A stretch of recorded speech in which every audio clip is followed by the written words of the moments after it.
This is a podcast or something like that.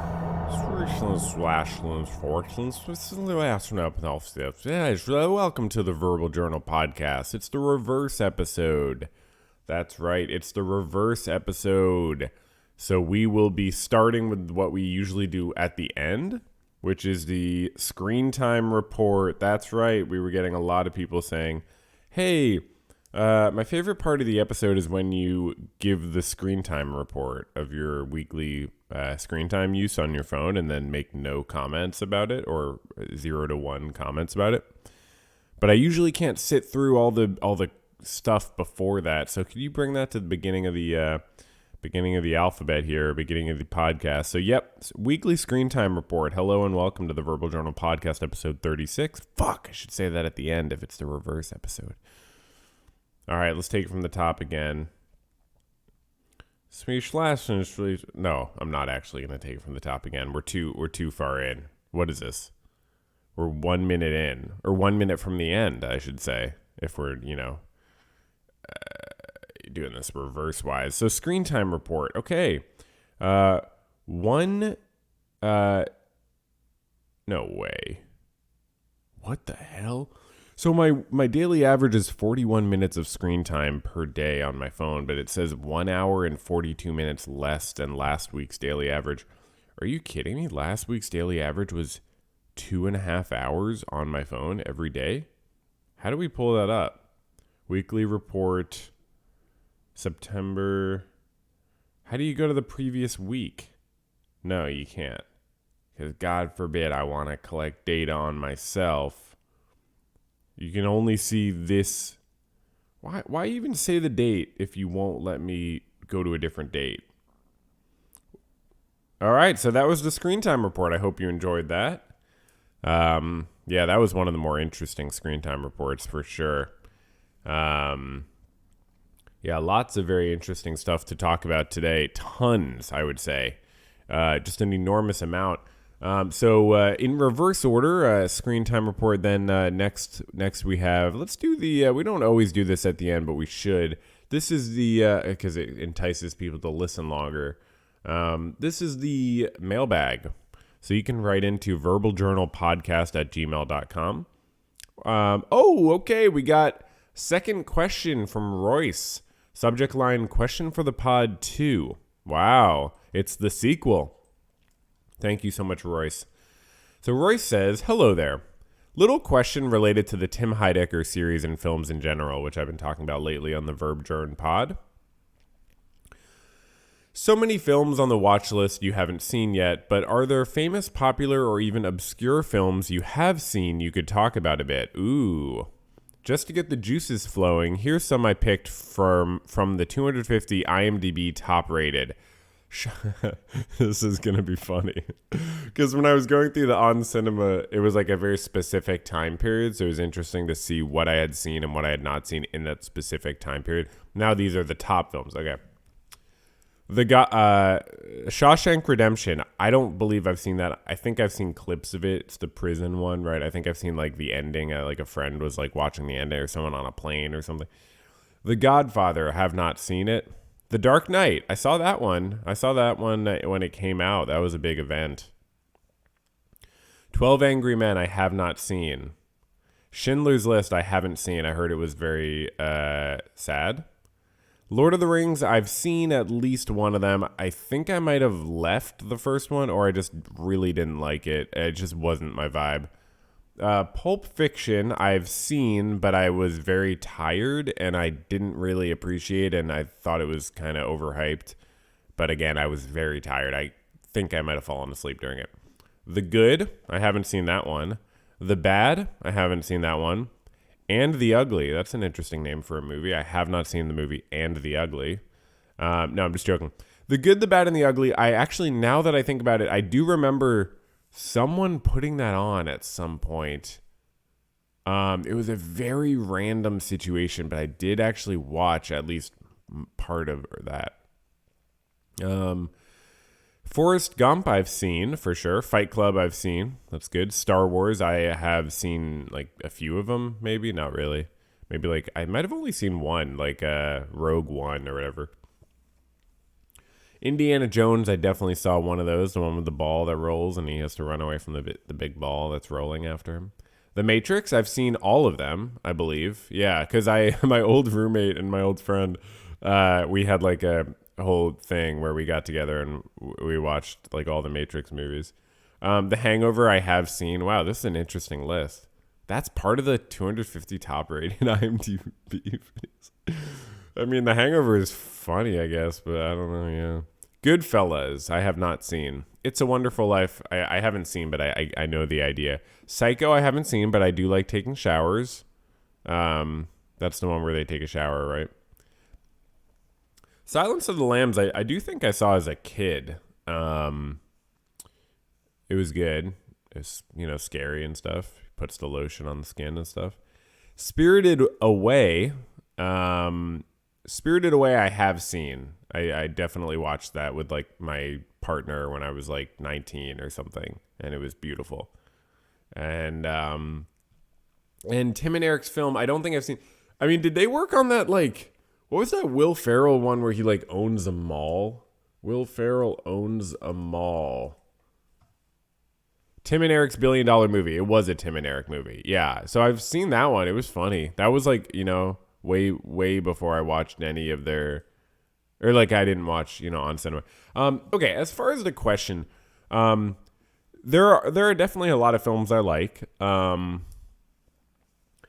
When I think back to like, I was talking about the Jordan Peele movies with my friends last night. I loved them. I saw all three of them, and I don't even watch horror movies. They were very psychologically interesting and just like, just really, really far out.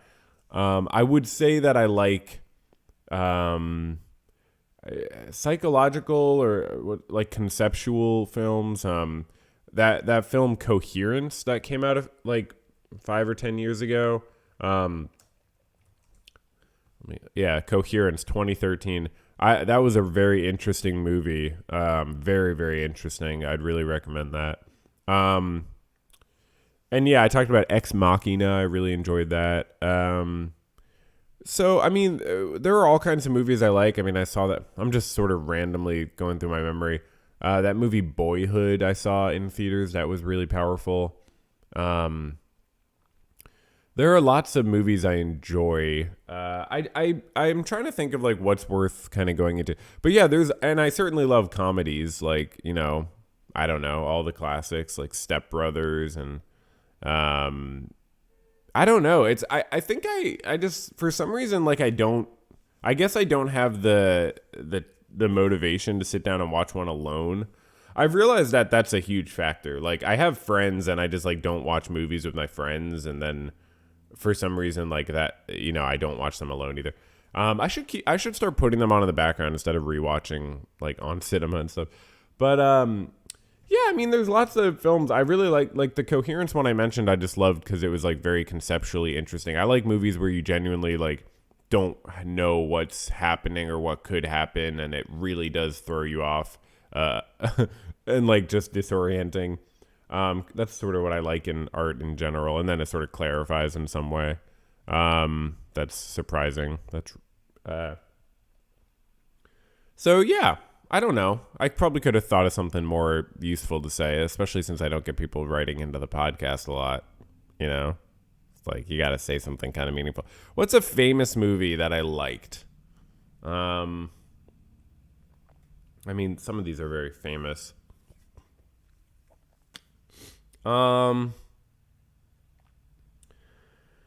Yeah, I don't know. I mean, I guess, I shouldn't just sit here and pause.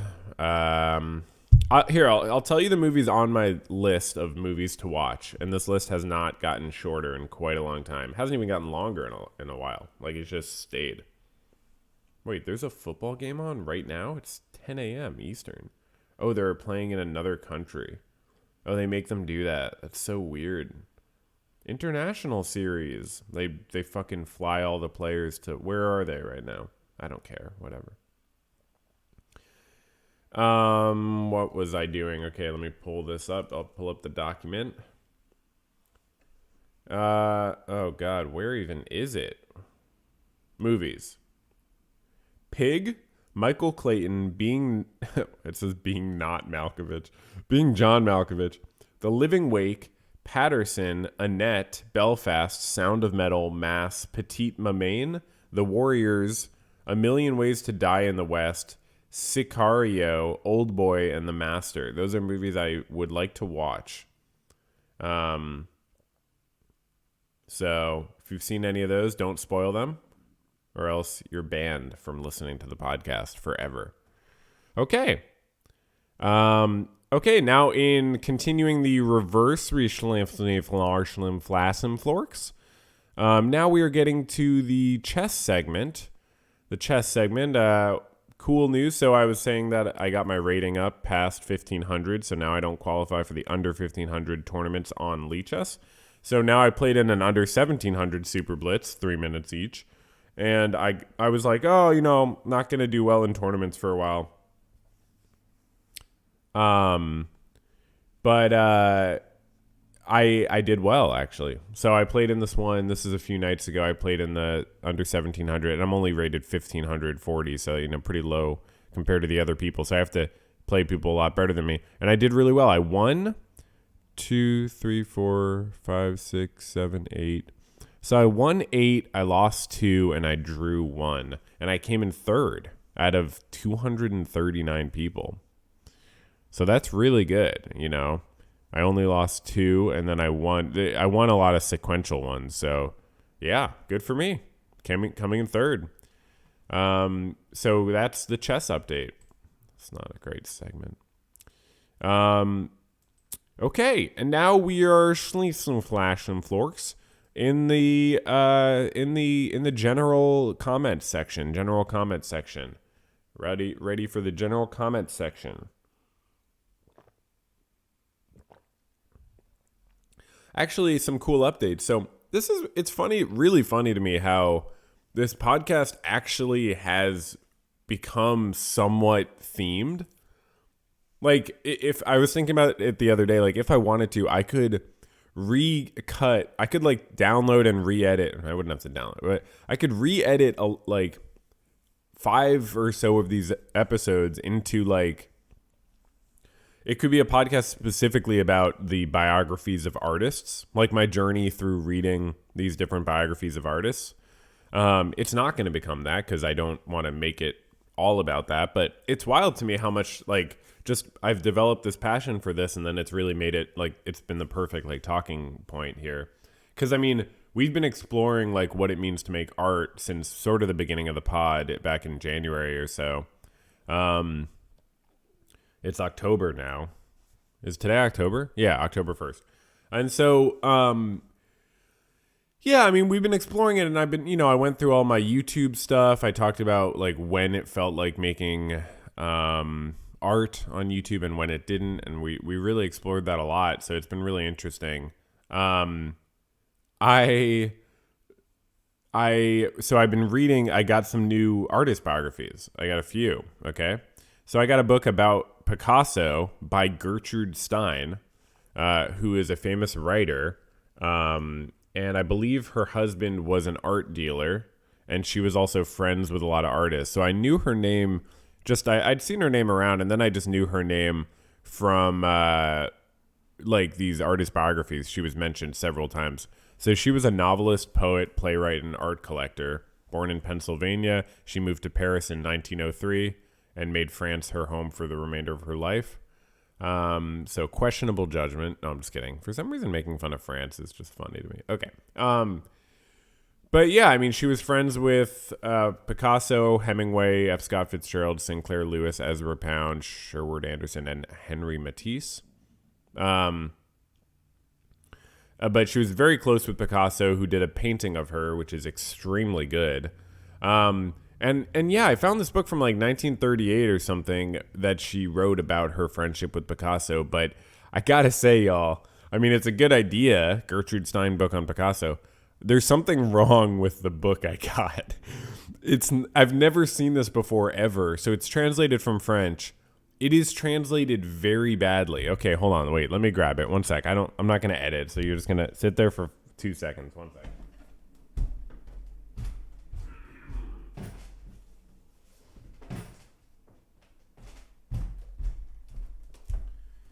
Okay, so Picasso by Gertrude Stein. Price 7S6D.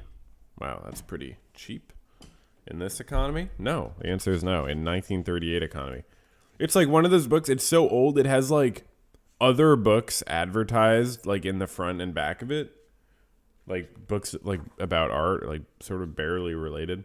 So the problem with it, yeah, it's not translated well. And I will say, this is not a comment on Gertrude Stein. I don't know any of her other work, but like, even if it was translated well, it's not organized at all. It's like, I don't know why she did it this way. I mean, it's just very, very informal, where she'll just talk about something and then be like, you know what, we should talk about this other thing. And then it's like, oh, you know what, actually, let's go back to that thing we were talking about 10 pages ago and follow up on. There's no chronology to it, which is fine if she's not writing a biography of Picasso. She's just sort of writing about his ideas. And she's giving some biography, but she really hasn't made up her mind about what she's doing. So even if it was translated well, it's very, very confusing why it was organized this way. It feels like a ramble, like a rant.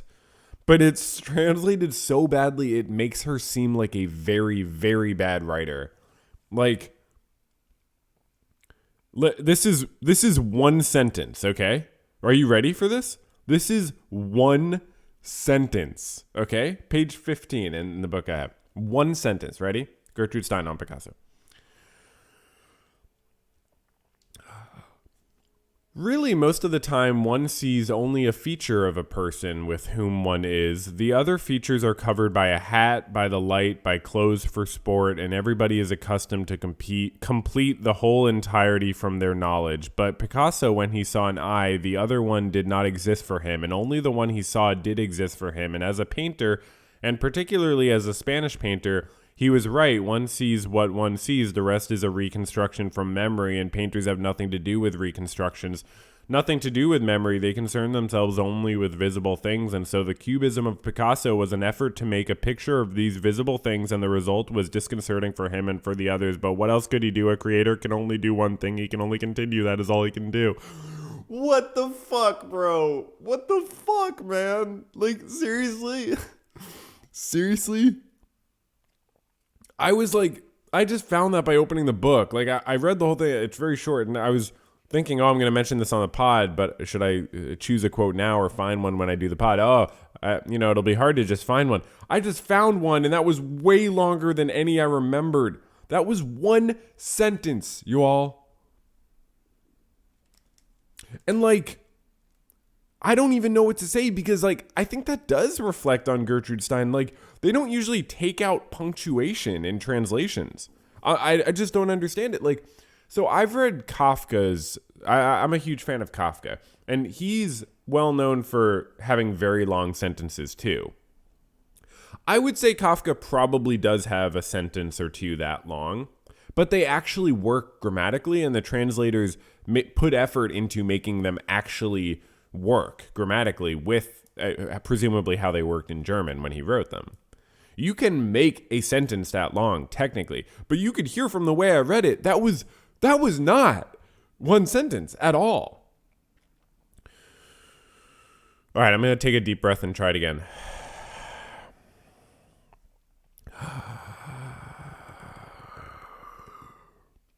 Wait, I need another. Okay, ready?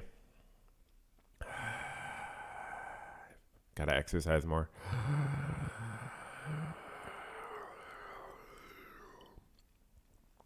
Really, most of the time one sees only a feature of a person with whom one is. The other features are covered by a hat, by the light, by clothes for sport, and everybody is accustomed to complete the whole entirely from their knowledge. But Picasso, when he saw an eye, the other one did not exist for him, and only the one he saw did exist for him. And as a painter, and particularly as a Spanish painter, he was right. One sees what one sees. The rest is a reconstruction from memory, and painters have nothing to do with reconstructions, nothing to do with memory. They concern themselves only with visible things, and so the cubism of Picasso was an effort to make a picture of these visible things, and the result was disconcerting for him and for the others. But what else could he do? A creator can only do one thing. He can only continue. That is all he can do.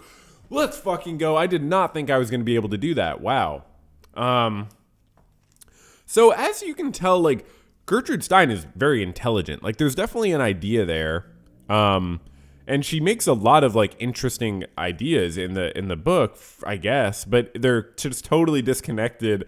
And there's like an idealism sort of in her writing. I don't get it, but I don't know if that's exactly what it is, but like mentioning he's Spanish, like she goes on about that a lot, about what it means for him to be Spanish, which is like fine, except that it's all in this way that's very like, oh, there's like a Spanish sentiment. And here she quotes, Picasso at this period often used to say that Spaniards cannot recognize people from their photographs. Like, that's interesting. And she's referencing something he thought, so that's very useful. But she says a lot of things about, like, what it means for him to be Spanish that, like here, quite naturally, it was a Spaniard who had felt it and done it. The Spaniards are perhaps the only Europeans who really never have the feeling that things seen are real, that the truths of science make for progress. Spaniards did not mistrust science, they only never have recognized the existence of progress. While other Europeans were still in the 19th century Spain because of its lack of organization, and America, by its excess of organization, were the natural founders of the 20th century. Like, that's very interesting, and she's maybe got a point, but it's very idealism sort of esque, you know? And there's a lot in here that was just, I mean, it's just completely disorganized, but there's certainly some gems. And wow, the painting he did of Gertrude Stein is it's so good. I mean, the color is amazing. And some of the details, like she said he worked on it 80 times, or she sat for him like 80 times or something for that painting. So that's very interesting. It's definitely been an inspiring read. But in addition to this, I did get another book about Picasso by, I believe, his partner. I don't know her name, and the book's over there. But someone he was with, romantically, I guess. And so I'm going to read that one too. I'm not, like, Picasso is not my favorite artist, but I'm just enjoying reading about artists, and he's like one of the most legendary artists of the last 100 years. Or 100 plus now. But I have also been reading a book. I got 2 books by Calvin Tompkins. He's the guy I was talking about really loving his book on Robert Rauschenberg. And I got a book he wrote about Marcel Duchamp.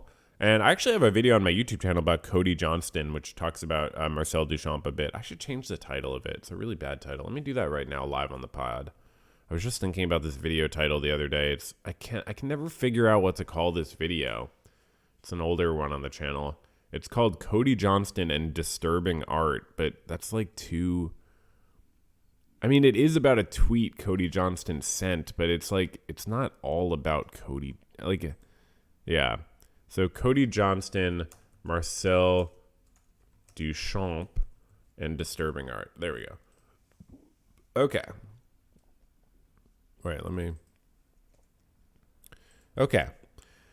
So, okay, so that's, so then I'm reading this book about Marcel Duchamp. It's amazing. Calvin Tompkins is unbelievably good art writer. And there's like a quote on the back where someone's, talking about him, or in the front or something.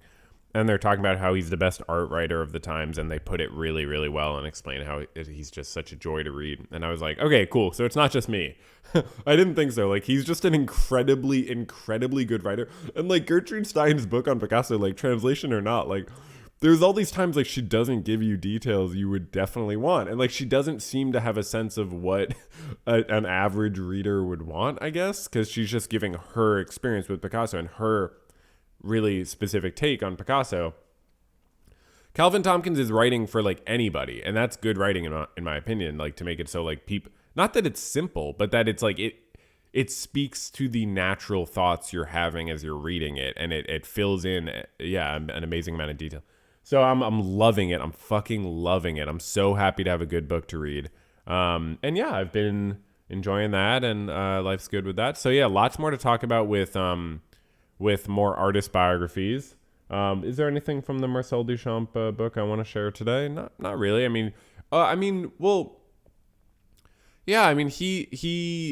One interesting thing about Picasso I didn't know was his dad was a painting professor at a university in Barcelona, I believe. Like, his dad was a professor of painting. So nepotism. No, I don't actually know if he had nepotism, but it is very interesting. Like, it's like spiritual nepotism, or like artistic nepotism. Like, I'm like, fuck you, man. Like, I didn't fucking even realize I wanted to be an artist until I was like 15. Like, that could have helped a lot to like start earlier. I might have gotten good at drawing. But so that's that. I'll keep you posted on more about artist biographies. But yeah, Marcel Duchamp does seem like a very chill guy, which is important. Like he actually seems like a really interesting guy. He lived in France. He moved to America in the 30s, I believe. But he lived in France at the same time as Picasso, and who was the other guy? Braque. And Marcel Duchamp apparently like met Braque and met other people and like knew Picasso and knew where he was and knew his shit, but like never wanted to hang out with him. For no given reason. Like the authors just sort of explained like, yeah, apparently maybe it was just like wanting to be independent of another major artist or something. But like, yeah, it's just really funny to read Marcel Duchamp apparently just like didn't want to meet or hang out with Picasso. Not like because he didn't like Picasso, I think. He just like didn't want to be involved in his shit. But okay. So that was that. Oh yeah, on cinema, I talked about last week and called Tony Terry the whole episode, I believe. So her name's Tony, not Terry. Just a brief note about that. We were getting a lot of people upset about that. We'd lost a lot of sponsors actually for the pod because of that. Speaking of sponsors, the last thing I had on my agenda to talk about here, I was watching a ESPN football game just in the background, and there was an ad. You know that Jesus company? He Gets Us. Like if you watch major stuff, you'll see these ads. They say He Gets Us, and it's an advertisement for Jesus, who would have loved a commercial. Obviously, Jesus would have loved being advertised in a commercial on television during a major sporting event. I mean, it just would have given him such a fucking hard on for. I'm sorry, I shouldn't. I shouldn't go there. Okay. What stood out to me about this ad? Okay, so I look up at the screen. I'm like painting or something. I look up at the screen and I see the words "Jesus was rich" on the screen. That's what it said. It said Jesus was rich. Now, Jesus famously was not rich. I don't know if you know that. And he famously said that rich people wouldn't get into heaven. He said that explicitly. Let me quote Jesus. Hold on. Jesus, Eye of Needle quote. He's a very quotable guy. Jesus said to his disciples, "Assuredly, I say to you that..." This is Matthew 19:23. I guess he said it in 1923. Okay. Jesus said, "Assuredly, I say to you that it is hard for a rich man to enter the kingdom of heaven. And again, I say to you, it is easier for a camel to go through the eye of a needle than for a rich man to enter the kingdom of God." I mean, that's straight from the horse's mouth. And yet, here they say Jesus was rich. And so you go to their website, hegetsus.com/en/articles/the-rich-life with hyphens. And it says Jesus, it says The Rich Life. There's a picture of a shoe shine guy for reasons that can only be guessed at. Jesus, I'm reading it, okay? Jesus had some serious earning potential. He was a gifted orator. He amassed a following, and his name was well known. He had good reason to capitalize on his talent and fame, too, especially considering where he started. When Jesus was born, he wasn't set in a fancy bassinet or even a crib, blah, blah, blah, until the age of 30. We don't know a lot about his high school years. Until the age of 30 is what Jesus did. Jesus was, in short, Jesus started off disadvantaged with limited upward mobility. I mean, this is... Like, you would think this is blasphemy, but it's a Jesus website. And then Jesus left his home and his livelihood to go on the road to teach. He had a message that he wanted to spread about love, forgiveness, and hope. I don't know if that's the most accurate way to portray his motivation, but like, it wasn't he like rebelling against the teachings of his time as well? But okay. He traveled with the clothes on his back and didn't know where he would lay his head on any given night. Yet despite this, he had good hospitality. He invited everyone to join him, unfettered welcome. Take for example, okay. Jesus had this effect on people. Where are they going to fucking say anything about him being rich? I get what their point is going to be. Just say it. Oh, wait, I have to do my laundry. I have to take a laundry break. A king, his rivals called him while placing a fake crown made of thorny branches on his head. What they didn't know was that Jesus had lived the richest life of all, filled with a love so immense that he was willing to sacrifice everything for everyone, which is exactly what he did. Jesus taught that there is no greater love than sacrificing for others, and as time has shown, he also proved that this kind of love has an earning potential without limits. Now, there were a few sentences I skipped over, but none of them speak to why this article is ending with saying he had earning potential without limits. I mean, it sounds like they're talking about companies like themselves that have made money. Oh, wait, hold on. There's more. Hold on. Uh-oh. Oh, wait a second. It's just like an endless scroll of new articles? No way. What the fuck? Wow, and then it actually goes to a different URL. Weird. I've never seen a website like that. You get to the bottom of the article and there's another one that says, do you want to be rich? If someone asked you if you'd like to be rich, the answer for many of us would be, of course. And then it links to Jesus in the rich life, and you click on it, and it's back to the top. That's what it was. It was just a metaphor that he was rich in, like, valuing the right things. Then why say he had earning potential without limit? I mean, I get that it's an analogy. It's just like, I mean, it's obvious. It seems kind of insulting, I guess, to Jesus. I'm kind of insulted on Jesus's behalf.